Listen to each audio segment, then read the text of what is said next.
A continuación va a hablar el doctor Fernando Sigman, que es médico, es especialista en pediatría de adolescencia y es especialista en salud de UNICEF Argentina. Hola. La verdad, muchas gracias, primero ante todo, muchas gracias por permitirnos compartir con ustedes esta jornada y traer nuestros puntos de vista para todos ustedes. Nora, ya dijiste casi todos los contenidos, así que espero no ser muy redundante, porque pasaste por toda la agenda, por casi toda la agenda de los derechos de niños, niñas y adolescentes. Para mí estar acá, después de no sé cuántos años que pasé por estos lugares, es un momento que ojalá en el futuro haya más luz y más posibilidad de vernos, ¿no? Esta forma tan oscura de estar en un ámbito académico suena anacrónico. Bueno, estoy a cargo del área de salud de UNICEF Argentina. Voy a estar contando un poquito por qué nosotros estamos trabajando en temas de alimentación y cómo es que UNICEF vira un poco en el foco también de sus contenidos en relación a nutrición y por qué en nuestros países no trabajamos a veces la agenda tradicional de la emergencia que UNICEF trabaja en otras partes del mundo. Y voy a estar contando específicamente algunas perspectivas también en salud pública que sería muy interesante compartir con ustedes. Ante todo, de los que están presentes, levanten la mano quienes forman parte de la banda de docentes. Digo, hay como dos bandos, ¿no? Un bando docente, un bando estudiantes. No digo. Hay un grupo de docentes, grupo estudiantes. Bien. Sí, me imagino que... A ver, vamos a hacer otra pregunta. ¿Pertenecientes a la Facultad de Medicina? Todos, ¿todes? ¿A otras facultades? No todos, no todas. Bien. ¿Público en general, no universitario actualmente? Bien. Bienvenidos. No se sientan intimidados por el auditorio, si no tienen el training. Mírense, hagan el ejercicio de saber a quiénes tienen cerca, porque ustedes forman parte de un grupo interesado en algunos temas que lamentablemente no son parte del interés general. Y la salud, sobre todo, es una construcción social y cultural. Eso es lo que explica que países con tan diferente presupuesto en salud puedan tener resultados tan diferentes, ¿sí? El ejemplo Cuba, que recientemente fue el primer país en poder declarar la eliminación de la transmisión vertical de VIH y sífilis en recién nacidos, es un país que tiene un presupuesto mucho más exiguo que otros que no lo lograron certificar. Y la organización del sistema de salud, que implica una situación compleja entre la economía, el mercado de la salud, los desarrollos tecnológicos, las expectativas de las personas. De últimas, es una construcción que está sostenida en una trama cultural que acepta y construye cómo es que la salud se organiza. Y eso directamente impacta en los resultados que vivimos cotidianamente. Nosotros somos un ejemplo de ineficiencia, la Argentina es un ejemplo de ineficiencia, porque tiene aceptablemente su gasto en salud, se acerca a lo esperable para los objetivos de desarrollo sostenible, pero sus resultados no condicen con el monto de inversión que tenemos. Meterse en temas de salud significa meterse en situaciones complejas. Complejo no es lo mismo que complicado. Ojalá todo fuera complicado. Si fuera complicado, de alguna manera lo resolvemos. Una receta de cocina puede ser complicada, pero si me concentro y está bien redactada, la voy a resolver. El plato más o menos va a salir. La complejidad de un sistema hace que yo genere una intervención y no pueda estar absolutamente seguro de su resultado. Es decir, estoy seguro, no va a ser lineal. No es que porque yo intervenga en un lugar, el resultado va a ser exclusivamente el esperado. Hay tanta multiplicidad de cuestiones en juego que el resultado nunca es el esperado. Entonces, cuando tenemos que pensar en salud, tenemos que pensar que estamos abordando un tema complejo. La complejidad en general está atada a los seres humanos. Somos las personas que hacemos complejas las cosas, ¿sí? Pero es lógico, porque si queremos intervenir en salud, piensa en la cantidad de actores. La Argentina tiene la absurda, el enorme número de más de 360 cajas diferentes para administrar salud. Y cuando queremos aún gestionar en algún lugar específico una institución de salud, tenemos que estar, y es lógico que sea, pero trabajando con el gremio, trabajando con los profesionales, dentro del equipo de salud, las distintas situaciones y las relaciones entre quienes son médicos, enfermeros, hasta el nombre auxiliares, ¿no? Todo esto implica relaciones de poder y eso hace que cualquier intervención que yo haga en algún lugar nunca salga exactamente como la esperaba. Pero por eso es importante que quienes estamos comprometidos con cambios en la salud y con altos impactos, nos conozcamos, conversemos y tengamos una voz desde la sociedad para ir construyendo una cultura de salud diferente. Un minutito. UNICEF es un organismo de Naciones Unidas. Trabaja en 190 países del mundo de manera muy diferente. En un país, Argentina ahora es un país de altos ingresos. A nivel de definición mundial, ¿sí? Argentina en la última clasificación no es un país más de medianos ingresos o medianos altos ingresos, es un país de altos ingresos. Y si nos comparamos con otras realidades del mundo, hay muchas posibilidades de hacer cosas muy buenas en Argentina. Hay una cobertura amplia del sistema de salud con muy diversa calidad, estamos de acuerdo, pero territorialmente se llega, el sistema educativo territorialmente llega. Produce alimentos de sobra para su población y esas son ventajas que en algún momento tenemos que poder aprovechar como país. Y UNICEF tiene como misión hacer que los estados cumplan con la Convención de los Derechos del Niño, en grosso modo. En Argentina trabajamos en un sistema de cooperación con el país y hay una agenda de cooperación que se firma cada 5 años. Y fue una novedad para UNICEF Argentina que se incluyera en la agenda de cooperación enfermedades no transmisibles, ¿sí? En las cuales la obesidad infantil se convierte y se constituye como uno de los nodos de abordaje. La siguiente.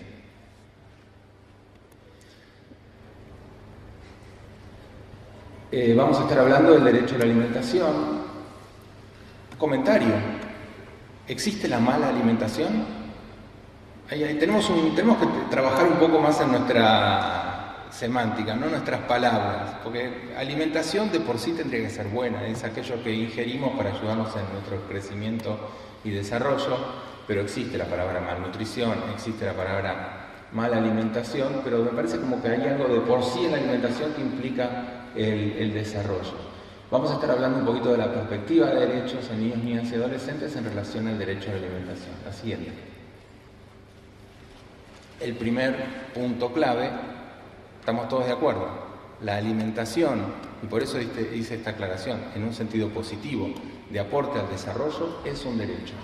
No todo lo que comemos es alimentación, no todos los ingeribles es alimentación, es importante tenerlo claro. ¿Quiénes del grupo de estudiantes va a trabajar con niños o espera trabajar con niños, niñas y adolescentes en el futuro? Bien. El resto con adultos, adultas. ¿Quiénes piensan tener trabajo clínico? ¿Quiénes piensan tener trabajo clínico? ¿Quiénes piensan que su tarea va a estar desarrollada a través de instrumentos? Bien, bueno, estamos en el momento de ir eligiendo los caminos. La alimentación es un derecho, disculpen la digresión. La siguiente.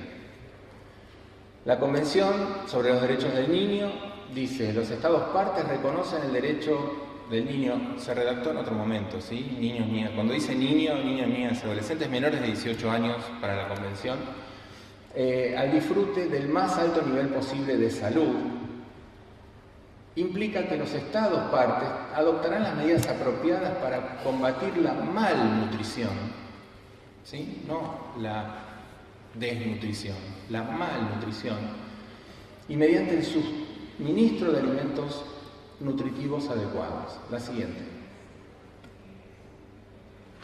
Todas las medidas para dar efectividad a los derechos reconocidos, hasta el máximo de los recursos de que se dispongan. Nora hacía referencia a eso. La siguiente.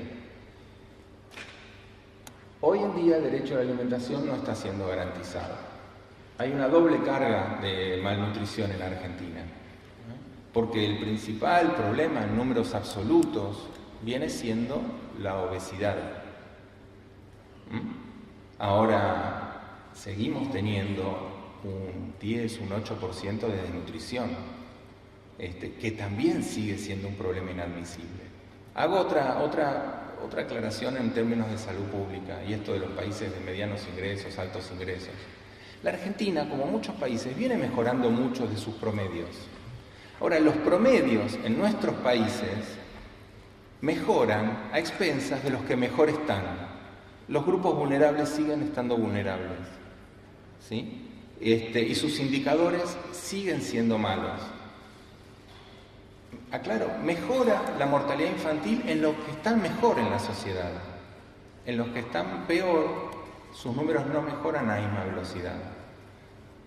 Por eso es que tenemos los bolsones con indicadores diferentes en la ciudad de Buenos Aires, en el conurbano, donde los números son terribles y son comparables con los lugares más pobres. Los grupos vulnerables, lamentablemente, siguen estando vulnerables y las inequidades, las brechas de equidad, no se reducen. Tenemos una doble carga de malnutrición, la desnutrición más el sobrepeso, obesidad. Estamos en una transición epidemiológica, o más que estamos del otro lado de la transición epidemiológica. Nuestra pirámide poblacional ya va teniendo más personas mayores que niños y adolescentes, y también nuestros hábitos de consumo hacen que, y algunas situaciones que ya están grandemente resueltas en la Argentina, entonces hacen que las enfermedades cardiovasculares, las enfermedades metabólicas, las enfermedades no transmisibles en general, vayan teniendo una mayor prevalencia. De la siguiente. 1 de cada 3 niños, niñas y adolescentes en edad escolar tienen exceso de peso. Estos números no solo están igual, sino les podemos decir que están aumentando. Esperemos que en este año el Ministerio de Salud dé a conocer la nueva encuesta mundial de salud escolar, y yo adelanto que estos números están empeorando. Hace un par de semanas el mismo Ministerio de Salud, también con nuestro apoyo, hizo una elaboración de los números registrados por el Programa de Salud Escolar a nivel nacional, y la obesidad también sigue siendo un problema. Los chicos no todos entran obesos y con sobrepeso a la escuela primaria, pero la mayoría sale con sobrepeso de la escuela primaria. Los entornos escolares son indispensables. Segunda tasa de sobrepeso en menores de 5 años de la región. La obesidad aumentó un 42,5% entre 2005 y 2013.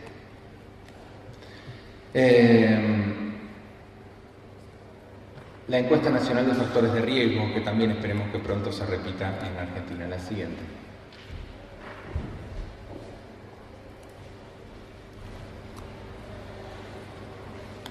La obesidad, y acá es donde empiezan algunas cuestiones de la cultura a poder incidir en nuestro pensamiento. Primero, la Argentina no entiende todavía que la obesidad es un problema, ¿no?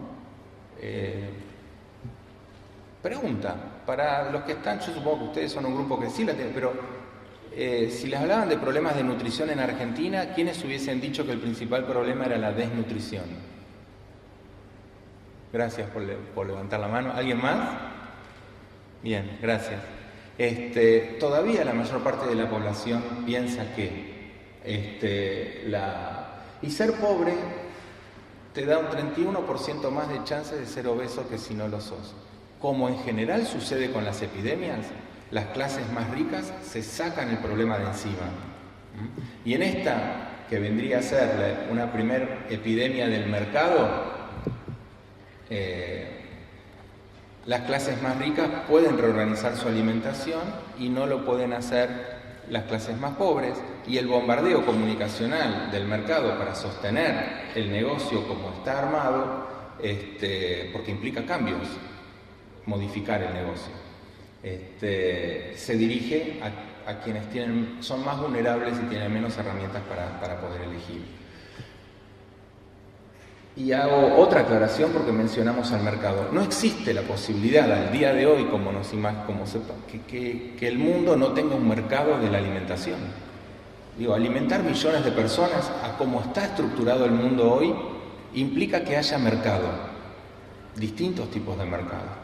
Los mercados pueden reconfigurarse para brindar mejor alimentación. La siguiente. Entonces, es una cuestión de derechos porque implica el derecho a la salud, el derecho a la alimentación, sobre todo el derecho a la vida como genérico, implica un derecho a la educación, si no estás bien alimentado no aprendés, eso es clarísimo, implica un desarrollo el derecho al desarrollo pleno, al descanso y al esparcimiento, y obviamente implica el derecho a la información y a la no discriminación en relación a las poblaciones que están siendo discriminadas. La siguiente. Entonces, si los chicos, niños, niñas y adolescentes tienen el derecho al más alto nivel de salud, la siguiente, y crecer en ambientes saludables, libres de interferencias indebidas que condicionen sus elecciones, la siguiente, alimentos saludables en calidad y cantidad, la siguiente, a recibir información adecuada que les permita realizar libremente elecciones que favorezcan su salud, la siguiente, educarse en ambientes saludables, la siguiente. ¿Qué hay que hacer? ¿Sí? Primero, para organizar el qué hay que hacer, hay que entender que la obesidad no es una cuestión individual. No eres tú, Johnny, solamente responsable de tu vida. La salud es una construcción cultural, nuestra salud es una construcción cultural. Cuando empezamos a ver que la obesidad crece, que crece en todos los países del mundo, que crece en las sociedades, que crece masivamente, nuestro pensamiento, estamos en la Facultad de Medicina, tendría que ser epidemiológico, decir, bueno, ¿cuáles son los factores? ¿Sí? Pensar que solamente es una cuestión individual es negar cómo se estructura nuestro pensamiento. Obviamente tenemos que planificar acciones individuales, y lo digo pensando en ustedes y en sus profesiones en el futuro, en sus perfiles profesionales, pero excede el abordaje que podamos hacer en el 1 a 1, excede por mucho en lo que podamos hacer. Hay que definir qué cosas incluye el pensar en un ambiente obesogénico. La siguiente. La obesidad responde al entorno. La alta exposición de niños, niñas y adolescentes al marketing de comestibles ultraprocesados. Voy a tomar el ejemplo por otro lado. Salgamos un poco de lo que consideramos alimentación. No vamos a hablar ni de lácteos concentrados, ni de danoninos, ni de pizzas prehechas, ni hamburguesas. ¿Quiénes de los que están acá se imaginan que pueden tener una fiesta, una reunión sin cerveza? Nadie.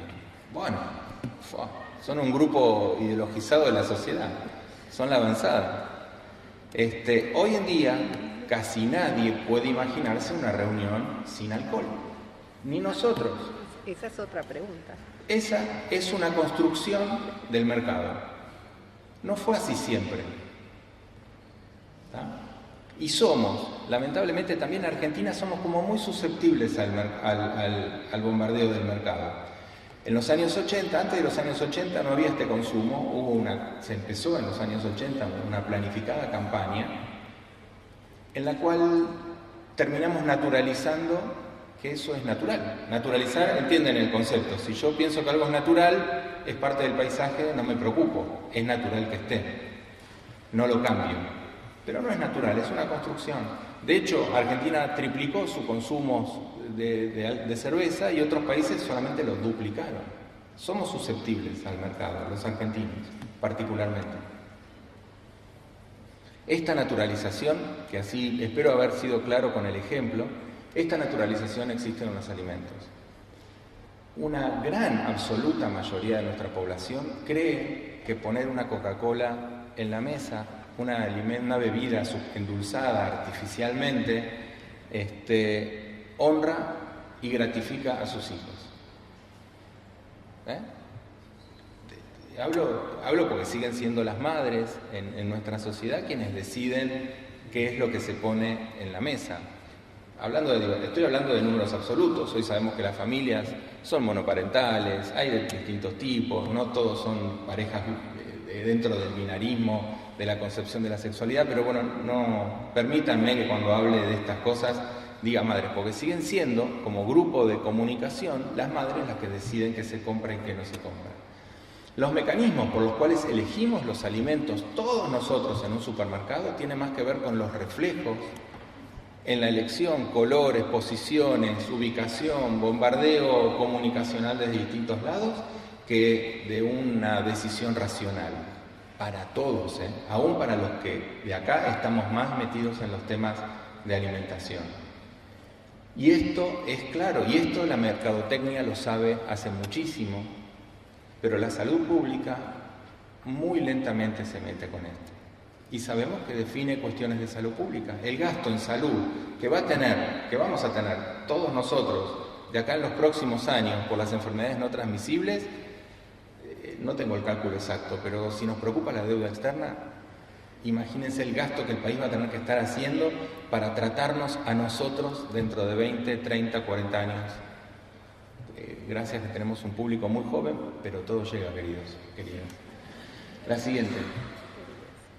Entonces, claramente nosotros abogamos, junto con la OPS y con muchos grupos, ahora el Ministerio de Salud también, aunque no todo el país, el Ministerio de Salud sí, porque haya una información clara que identifique comestibles no saludables.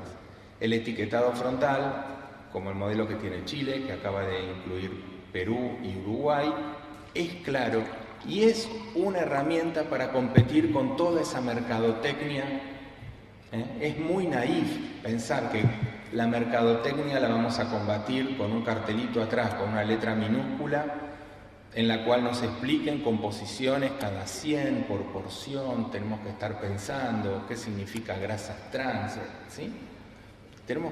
Es imposible, y la industria lo sabe, es imposible que compitamos desde una mirada sanitaria con semáforos. El tiempo que requiere pensar un semáforo como señalización de bueno, malo, más o menos, es mucho mayor que el automatismo que nos genera la industria y el mercado con los colores y las posiciones en las góndolas. Está estudiadísimo. Por eso hoy la industria quiere cartelitos, quiere información detrás y quiere semáforos. Saben que hoy por hoy lo que sabemos, el sistema de advertencias es lo más efectivo para que las personas puedan elegir. Nos avisan, si alguien viajó a Chile, lo vio claramente, y a partir de estas políticas, la industria alimentaria en Chile está cambiando. ¿Sí? Hoy los cereales, altos en sodio, altos en azúcares, bajos en fibras, que todas las familias piensan que es una buena alimentación, a pesar de ser caros, ¿no? Y que no todas las familias lo pueden tener, y claramente esto, pero están cambiando su composición en Chile. Y acá hay otro, hablando de la complejidad de salud. Ustedes son un grupo privilegiado de la sociedad. Tienen alimentación, pueden estar atendiendo en un lugar con poca luz a todo lo que estamos hablando, digamos, con voz resonante, y no se paran, no se durmieron. Quiere decir que tienen una buena alimentación.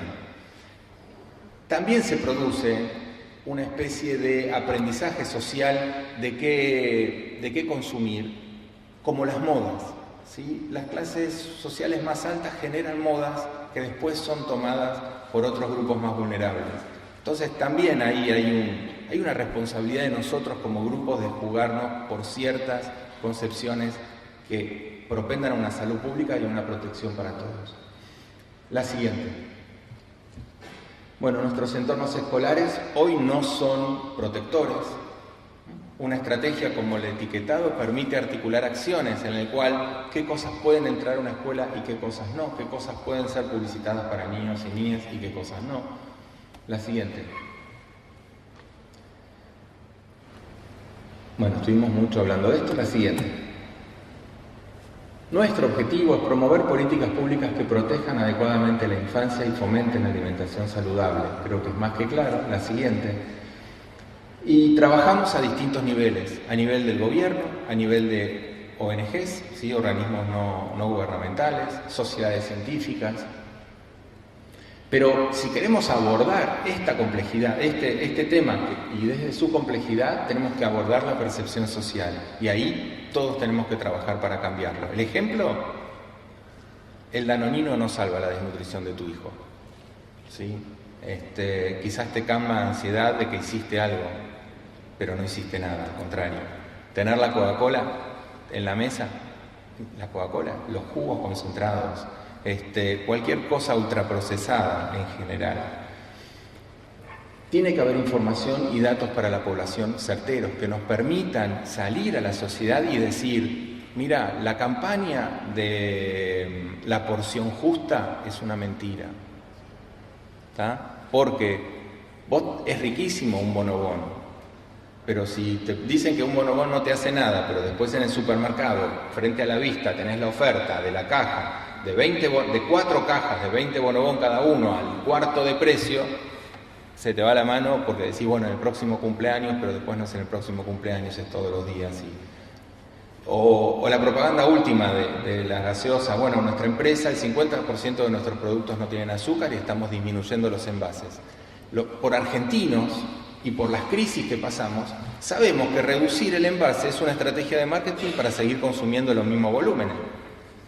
Digo, antes no hablábamos de nutrición, pero nuestros envases se fueron achicando con cada crisis económica, porque es la forma que tiene la industria de sostener nuestro consumo. Es necesaria decisión política. La decisión política, obviamente, es otra cuestión compleja, pero una de las patas para mover la decisión política es el imaginario social, la conciencia social, la construcción. Por eso era importante, les dije, mírense, conozcámonos quienes estamos de acuerdo con estos conceptos, porque tenemos que trabajar para que sean más conocidos. La siguiente. Entonces, nosotros desde UNICEF trabajamos con el Estado y con nuestro apoyo, no solo, digamos, hay mucha gente comprometida en esta gestión del Ministerio de Salud, se está concluyendo la encuesta nacional de nutrición y salud, que hace 15 años no se hacía, y vamos a tener información fehaciente de cuál es el estado nutricional de nuestra población. Generar evidencia, ahí estamos acompañando en generar evidencia en estos temas. La siguiente. La abogacía, políticas públicas basadas en evidencia, por eso estamos tan claramente alineados en el etiquetado frontal, en defender a nuestros niños, niñas y adolescentes del marketing. Nuestros cerebros, nuestras neurohormonas se setean muy temprano en nuestras preferencias, muy temprano, y la industria lo sabe, y van dirigidos a nuestros gustos a dejar plantados en nuestros hábitos de consumo alimentos altos en sodio, altos en azúcares y altos en grasas. Sostener la lactancia materna sigue siendo importante. Dejo para reflexionar porque es parte de nuestra agenda. Piénsense, ustedes, quienes van a ser gestantes en el futuro, ¿quiénes optarían o estarían pensando más por una cesárea que por un parto natural? Otra influencia del mercado, otro mercado, ¿sí? No es la industria de alimentos. Pero gran parte de la población acá que piensa en algún momento tener hijos, está pensando en una cesárea, ¿sí? Y no es para nada más saludable tener una cesárea que tener un parto de forma natural. Como el mercado en distintas maneras nos hace aceptar cosas como verdades absolutamente naturales. Y la lactancia materna, ¿sí? La lactancia materna obviamente que beneficia muchísimo a los recién nacidos cuando decidimos tenerlos. Y es un derecho decidir cuándo, cómo y con quién tenerlos. Digo, estoy metiendo toda la agenda, pero de paso. La asistencia técnica, obviamente, para trabajar estas líneas. A la siguiente. Estamos trabajando en construir una coalición nacional para la prevención de la obesidad de niños, niñas y adolescentes. Es importante que haya voces desde la sociedad civil que señalen que estas cosas están mal. No escuchamos voces fuertes diciendo que la campaña, la porción justa, no es verdad, no es saludable. Hay pocas voces, son las voces entre los conocidos que lo decimos.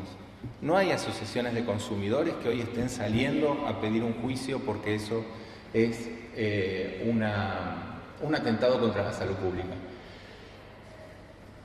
Trabajamos a nivel de provincias y trabajamos por entornos escolares saludables. La siguiente. Creo que hice un paneo sobre nuestras posiciones en relación a la salud porque es importante tener una perspectiva de derechos.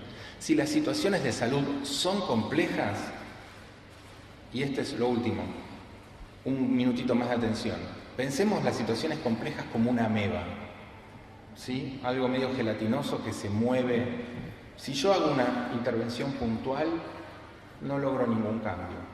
O tengo que estar como empujando por distintos lugares al mismo tiempo, o tengo que tener un atractor, algún lineamiento que me genere un vector. No sé, la concentración de oxígeno será.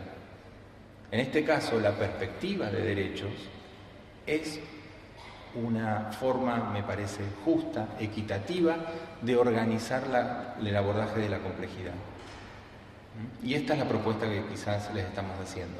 Incluir la perspectiva de derechos nos permite organizar la complejidad, porque todo lo chequeamos con la perspectiva de derechos, y ahí tenemos una linealidad en nuestra acción. Bueno, muchísimas gracias por la atención.